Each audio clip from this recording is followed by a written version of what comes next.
नमस्कार मंडळी, आज बनवूया तुरई म्हणजे दोडक्याची भाजी। तुम्हाला माझी रेसिपी आवडेल तर लाईक आणि सबस्क्राईब करा। चला बनवूया।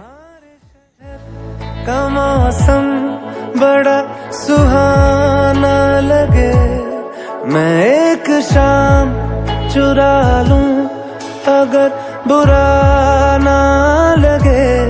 तुम्हारे बस में अगर हो तो भूल जाओ हमें, तुम्हें भुलाने में शायद मुझे ज़माना